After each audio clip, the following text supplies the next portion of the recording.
I watched a young soldier take his seat on the plane, and the guy by the window said, Hello, my name is Kirk Borger. I am the library director at the Riverview Public Library. And today we are going to interview longtime Downriver resident Frank Baksa. Did I say that right? Correct. Frank was a Army veteran. He was in the artillery right after World War II, correct? Correct. Where and when were you born? July 22nd, 1930, Flint, Michigan. What were your parents' occupations and how many siblings did you have? Well, my father was a worker at General Motors, Buick Division, and my mother, she worked at different plants in Flint for the World War. And I have one older brother, a year and a half older than I, and that was it. Did you grow up in Flint? I grew up in Flint. My brother, after he was 14, he moved to Detroit with my mother. My father and mother were separated. What high school did you attend? I went to Flint Central. I went to the 12th grade. And then I went directly with Buick Motor Division.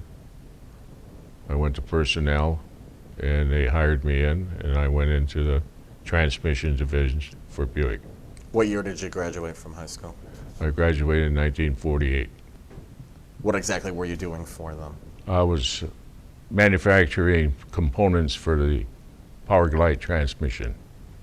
How long did you work for Buick after high school? I worked for Buick. Well, I worked there 2 years, went to the military, came back, and I worked till I had 8.5 years. What year did you join the military? I joined the military in 1951, January 1951. Were any of your family members in the military before, during, after your service? Well, my brother was in the Air Force, and I decided before I graduated, 2 years prior, I was going to join one of the military. But then my father talked me into graduating first, and then after I graduated, it was later, after I was already at Buick, I went and joined the Army. Your father talked you into it? Did you want to No, join? my father never talked me out of going into the service. Oh, he tried to talk you out of going Oh, into the yeah, service? he Why? signed my papers. Why? Well, he never had an education. He was born in Europe, in Hungary. And he was 17 when he came over here, and he wanted me to have an education. He thought it was important that you graduated from high school before you went into the military. Right. Can you speak any Hungarian? I speak fluently. It had been a plan all along for you to Yeah, join the military. it's been a plan. Why? Well, my brother was in the Air Force. I wanted to get into the Air Force too, but when I joined, all of them were froze up except for the Army. So I joined the Army with a friend of mine. Why did you want to join the Air Force? Well, I enjoyed airplanes. I used to build model airplanes when I was younger. I built every model plane that was manufactured for the government. I built models. So you like the aviation aspects? I like the aviation part. But unfortunately, you could not join the Air Force. No, they were froze. Navy was froze too. And the Marine Corps was frozen. And the Marine Corps was frozen as well. Right. Where was your basic training? Basic training was in Camp McCoy, Wisconsin. I went in from Detroit. We went to Fort Sheridan, Illinois. There was a transfer for personnel for different branches of the Army. And I was held back for a while. I didn't know the reason why. It was my background. So they sent me up to Camp McCoy, Wisconsin, because they wanted to reinstate another unit that was wiped out in Korea. When you say something about your background, what were they looking for? I don't know. Oh, you still don't know? I still didn't know. All I found out is a unit was overrun in Korea, and they wanted to rebuild the unit. So I was sent to Camp McCoy, Wisconsin. It was a heavy artillery unit. but the unit in Korea was wiped out in 10 minutes. So Did you think you would be going to Korea when you I joined? thought so, because our major wanted a whole unit to go to Korea. And Yeah. what you were just assigned somewhere else? You were sent to Well, Germany then. I was assigned because at that time Truman had said he didn't want another battalion to be wiped out in Korea because our guns were the same as the one that was wiped out in Korea. Were overrun in 15 minutes. They didn't want our unit to be run over, so they said we'll send him to Germany for police action. What was a typical day like in basic training? What were some of the most difficult parts that you thought there were? Was there anything that you liked about basic training? Typical, we get up in the morning, run 2 miles, exercise, then we go for breakfast. Then we get a break time, and we go clean the gun, service it. We had to take the cosmoline out of the barrel of the gun. What's a for cosmoline? Well, it's a grease to keep it from salt water while it's being shipped overseas. And this was in below zero weather, and we were just in light clothes. And then we went to Chow Hound. We had breakfast. And then we went back to the barracks. And we had relaxation for maybe an hour. And then we went out and we get full pack. We go through training on alerts, where they come about 3 o'clock in the morning and say, military alert, everybody out. And we went out, made sure we had our full pack and everything ready and we went for maybe a 5-mile hike with full pack. Then we come back just in time for lunch, take our packs off and everything, and then we get ready for another inspection. And then with a relaxation, another exercise, and then we had dinner, and then we had free time in the evening. Some had free time, some didn't. Some had either KP duty, or some had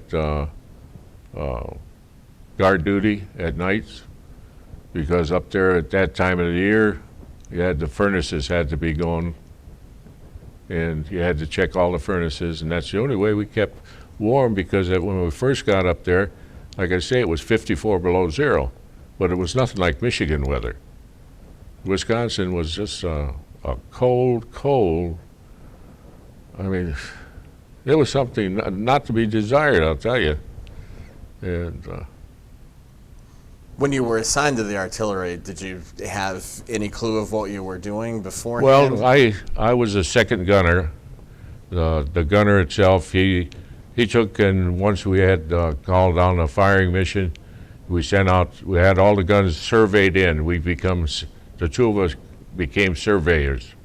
And that's what I came out of the service as a surveyor, government surveyor, that we had to survey a gun in. They give us the quadrant of where the shells were supposed to drop in.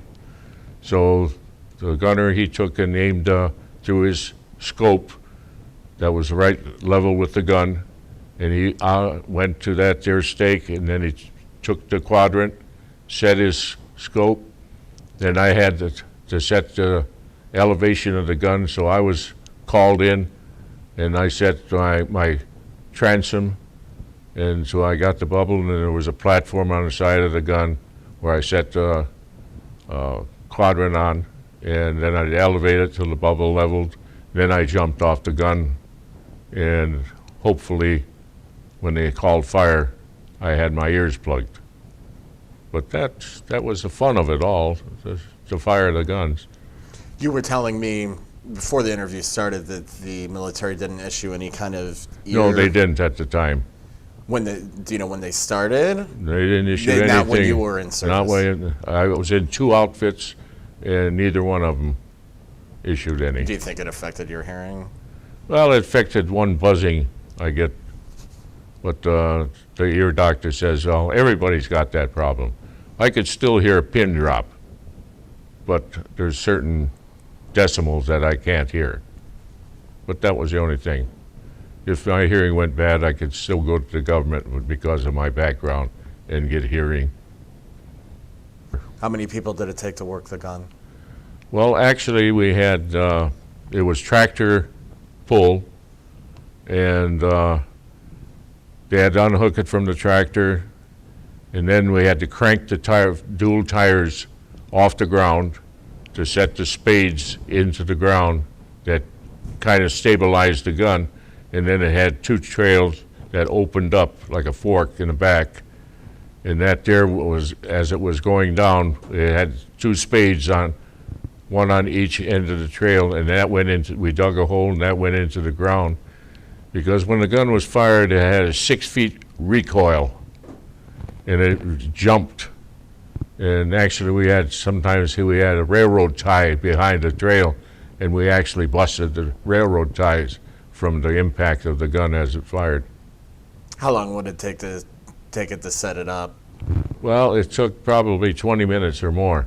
How long would it take to disassemble it? Take a good half hour to disassemble everything.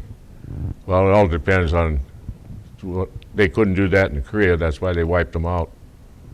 They couldn't get out in time, so they wiped out the whole battalion. And that was like 300 and some men. How many people were in a gun crew for the 8-inch howitzer? Well, there was roughly probably 20. To lift the shell into the breech of the gun, it took 4 men. It was like on a dolly. You put it on a tray, we'd lift the shell up in the air and aim it into the breech of the gun. Of course, we didn't put the shell in there because when we were training, we only shoved it in there when we were really going to fire one. But we really had to go through all the missions. One of the men had to set the nose of the shell so that it would explode either on contact or it would explode above the ground, say 10, 20 feet for shattering. So he had to set a timer on a nose of the shell. And then the gunpowder itself, after the shell went into the breech, then we either had charge 5 or we had charge 7. Charge 6 and 7 was laced up and tied in a bow.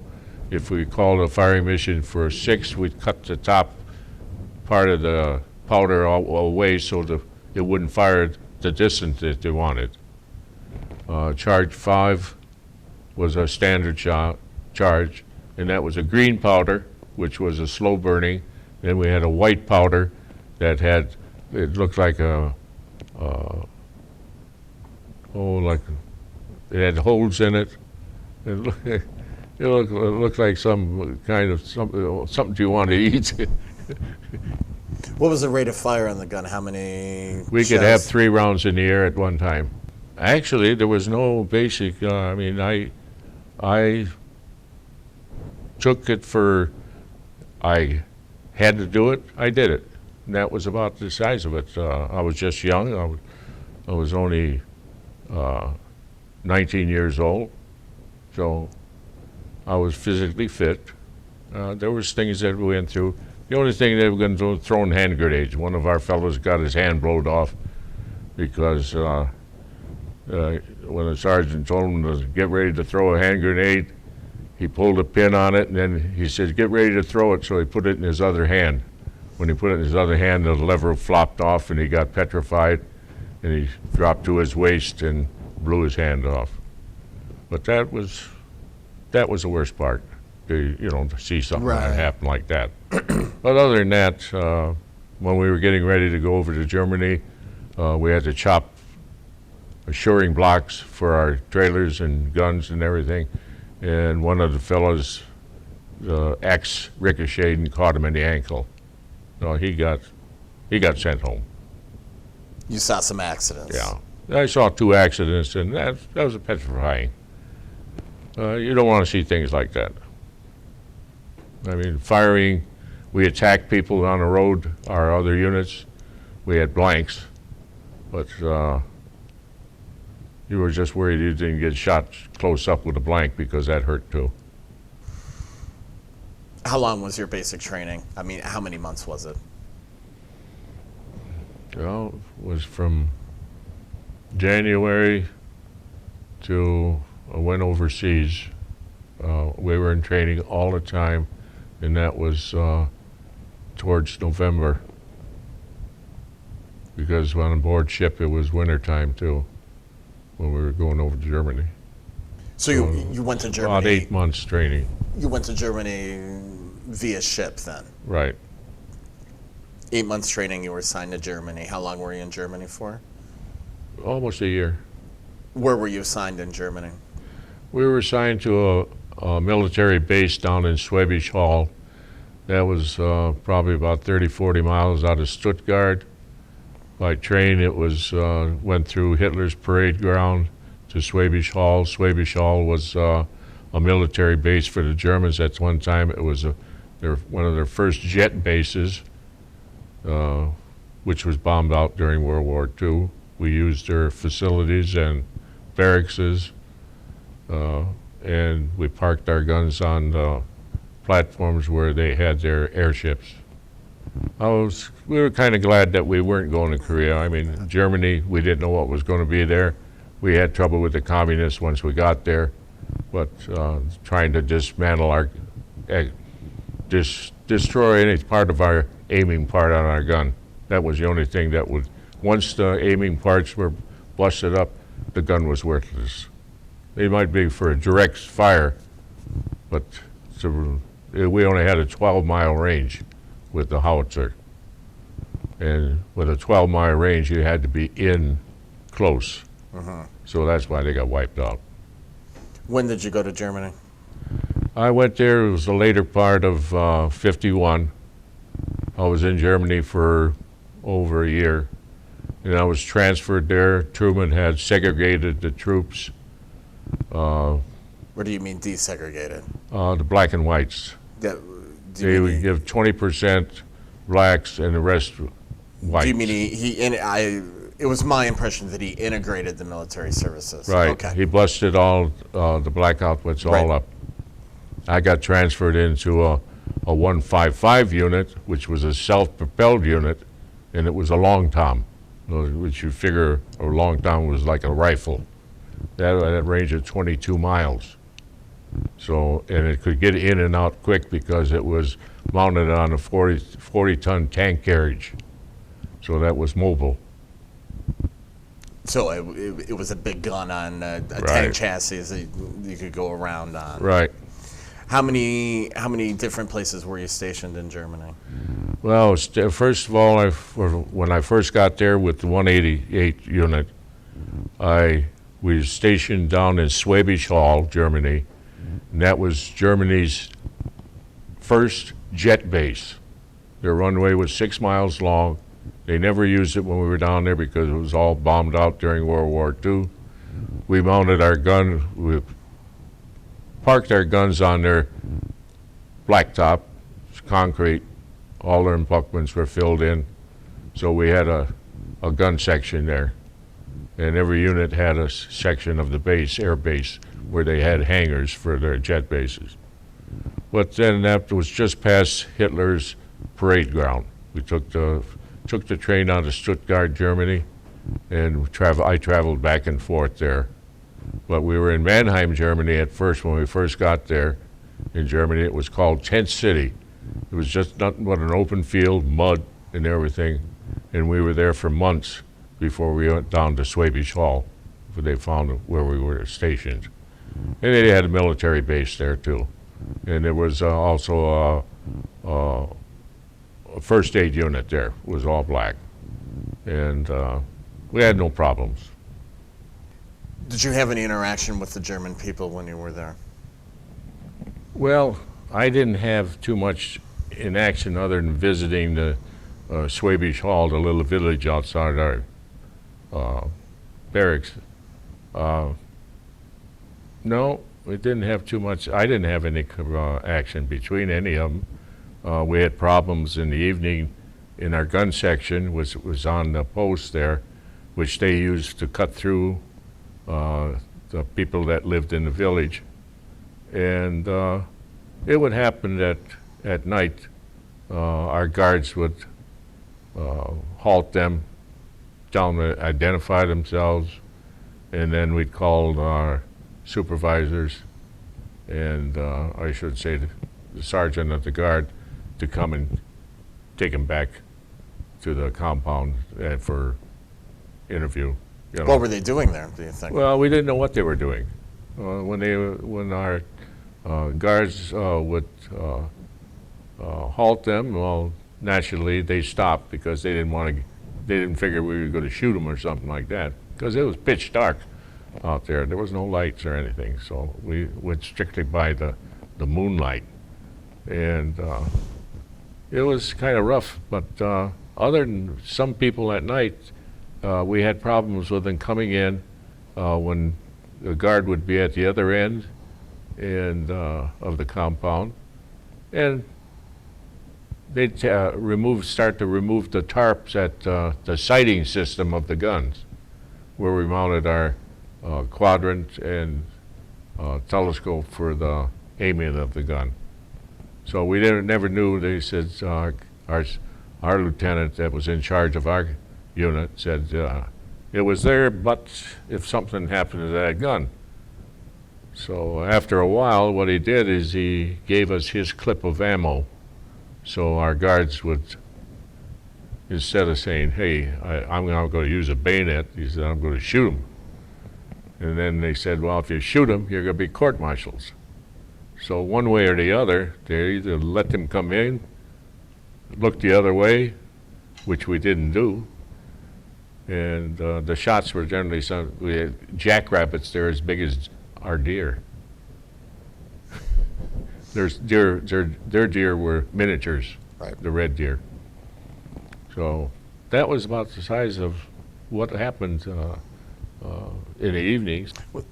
Did this kind of sabotage happen the entire time you were there, or Well, just in certain all places? all the time that I was with that unit before I got transferred, that happened quite often. Frequently. As I say, the only problems we had was communists. Do you know they were communists? Nope. We just figured that, hey, who else would do want it, to right. sabotage our guns? I mean, we didn't know, because we were never with the interrogation. The ones that were accused, they were in there. But other than that, Were they turned over to the German police, or were they just like, no, they oh, were turned over to our military police. They were notified that they couldn't go through there at night. They could go around during the day, but they can't go through. Where and when did you find out you were going home? Well, I knew when I was going home. I enlisted for 18 months. Well, Truman wrote up some kind of deal there. They extended us 3 months. So I went in there for 21 months. Then he said, well, we got to extend the draft to 24 months. Well, the 23 months I got extended couldn't be extended the second time. So I knew when I was going home.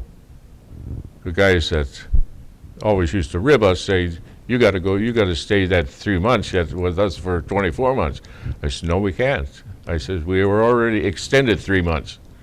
So we knew exactly when we were going to be going home. How did you get home? By boat. By boat? Almost the same. Well, the first boat we went over on, it took 12 days. And on the way back to the States, it cracked in half. They had to go through salvage and repair it because it was the Liberty ships during the World War II. They were all welded instead of riveted, and the welds kept breaking. So when it went home, I had newsletters that our ship, it was a USS Leroy. I remember the name of the ship. It was a single stacker, and on the way back to Germany again, it cracked again. So I said, well, we're lucky we're not on that same boat. We went on a twin stacker this time, going home. So we made it home in 9 days. Were your family and friends expecting you? Had you told them when you were being discharged? Well, they and when you knew were coming home? they knew precisely, around about when I was going to be home. They didn't know what day I was going to be at home. I didn't know what time I was going to be at home, what day I was going to be home. We didn't know how fast that ship was that we were going. Before we knew it, we were 2 days ahead of time with the bigger ship, and we passed the Statue of Liberty, and then we knew, hey, we're in New York. And then we took the train from New York to Fort Custer, and the government paid for that train fare, naturally. And then as far as coming home, I got my discharge. That took a day or two, and I got home Christmas Eve. And I took a car, I hopped a ride, and took a car into church, went to our family church, which was a Hungarian church, which my family, my uncles and everything all helped build. And I met a lot of my friends coming out of church. I was surprised them going in. And I stood in back. Mass was already started. So I waited at the entrance till everybody come out and greeted me. And then I took a ride to one of my uncle's house, 2 miles away. And then my uncle drove me home, which was 6 miles out in the country. And Everybody was happy to see. everybody was happy to see me. What did you do? You were discharged, you go to Flint, go back home. I had a 3-month leave. 3 months? 3-month leave yet. And what I did is prior to that, I had told my dad when I was coming home to order me a new car. Because I had sold my car while I was in the service.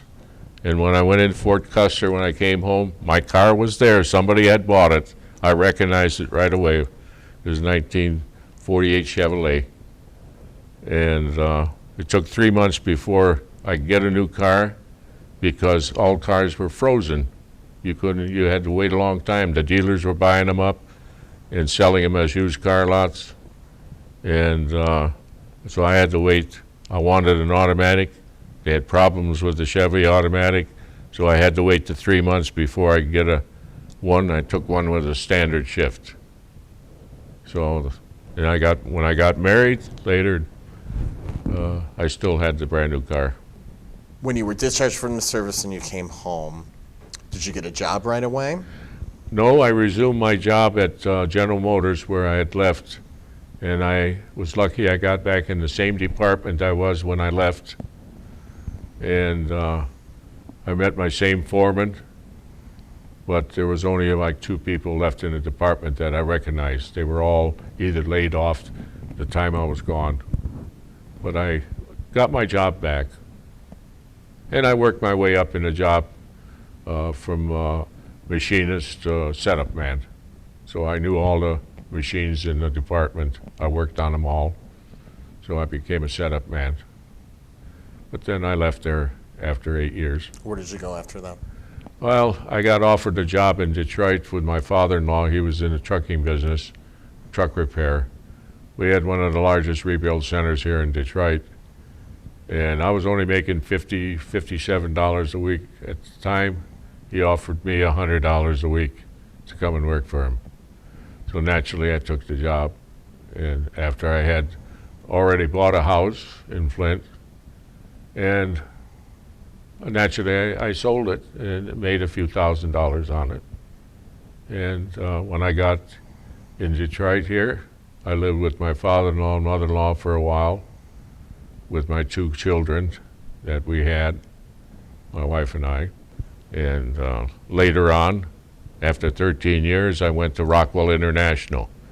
They wanted me for my background, trucking, repair. I knew every truck on the market. So from him, I went to Rockwell, and I spent 23 years with Rockwell and retired. What did you do for Rockwell? I was a field service representative. My background there, I analyzed failure components, and then I also went out in the field on problems. Different companies had problems with our product, and I was sent out to analyze the problem. And I would either give them material and tell them what their problem was to start with, what caused it. So I did that for 23 years. Of course, I went up in the company, working as product development programs. And then I had a job of training, because in the service, we didn't get back to that, but in the service I went to the Army Academy. So What year did you get married? I got married in June of '54. That was after you had left the service. Where did you meet your wife?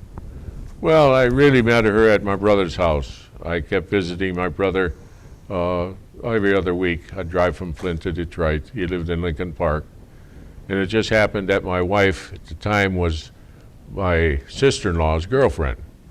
And she knew when I was coming to town, and she'd always be there. Later I found out that from a friend of mine that she had told him that, I'm going to marry that fella. And I didn't know until years later that friends of mine told me, I know the story on how you got married, that your wife told us that she was going to marry you. And I didn't know that. But my wife passed away in 2000. She had diabetes. She lost both legs. How many children did you have? I've got 4 children, a daughter and 3 sons. Do they live in the area? My daughter bought my house in Trenton 3 years ago. I went into a condo because my wife had passed away in 2000. And I went into a condo in Woodhaven. And from Woodhaven, then I went down here to King Haven and Riverview. King Haven, yes. Do you have any grandchildren? Oh, no, oh, geez, every one of my, well, I had 4 kids, and then each of my kids had 2. So you have 8 grandchildren. No, actually, I got, my one son got remarried, so he inherited 2 more. Oh, okay. That was it. But then I had another, my granddaughter on my daughter's side, she just had another baby just 2 weeks ago. You're a great-grandfather. Great. Oh, great. My great-granddaughter had 2 children. My great-granddaughter. I should say my granddaughter. So I had a great-granddaughter, great-great-granddaughter, and a grandson. Do you stay in contact with people that you knew from your military service? Oh, in the military, I had a lot of reunions.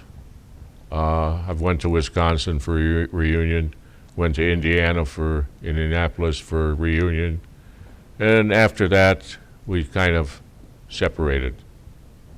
I don't get any more letters from them, so I imagine either deceased or I know there quite a few of them. But I didn't know too many in that second outfit because once I went to the academy, I came back and I started training our troops. Then I didn't, when we had a reunion and we announced what we did in the union, one of them would say, I'm the second gunner. And I said, well, I was the second gunner. So, see, I was gone. They replaced me in the first unit, but we still had reunions in the first unit. I never had a reunion in the second unit. Do you belong to any veterans organizations? I belong to, well, the VFW in Lansing. That's the only one I'm assigned to. I was assigned to that after I came back from the service. And I never transferred to Trenton at all, so I pay my dues to Lansing. How do you think the service impacted your life? And if there was one thing that you could tell the people who will watch this, whether it's one experience that you learned or what the most important thing you can tell people about your military service, what would it be? Well, for one thing there, to learn how to take instructions, listen to people, like when we had training and everything, to not to just linger around and not pay attention. I think the military is a good startup for a younger person to learn etiquette and different things like that. And well, you get plenty of exercise, and you always got something to eat. You know, you can't say you got a same place to eat all the time, because I slept in a tent, a little pup tent, out in the snow. I had to dig it away till we got grass, and then go to sleep in I slept in the Black Forest in Germany, and that was out in the snow. And there was but that something like that there, to some people you might figure that there's like camping out. So you'll learn things like that in the military. But the main thing is to take orders. I mean, if you're on a job, listen to your boss, and you'll get ahead. You can't just disregard what they tell you. In the Army, you got to take it for granted. You better listen to somebody, because it might be your life. In here, yeah, if you're not listening to somebody, your life would be in prison, and you don't want to do that. So to be good, that's about it. Could you say that you liked your military experience? I liked my military experience. I did. I enjoyed it. There was some times there it was hectic, you know. Like when I first went to Fort Sheridan for going to different outfits, our clothing was inadequate. When I got shipped up to Camp McCoy, Wisconsin, it was 54 below zero. We got off the train. We had no winter clothes, so we didn't know where we were going. We had problems there before we got issued. We had to stay in OD clothes, no khakis. Our khaki shirt was the only thing that was khaki. The rest of it was OD clothes, wool clothes. But it was not adequate enough. You still had to have long johns, and we didn't have long johns or nothing, and no heavy coat. So there was some. Can you tell people who might be watching what OD stands for? I know what it stands for, but what does OD stand for? Olive drab. Yeah. Okay. That's the color of the uniform. Right. Well, thank you very much, Frank, for coming in today, and thank you for your time. This is the day when I send all my doubts and demons on their way. Every endeavor I have made ever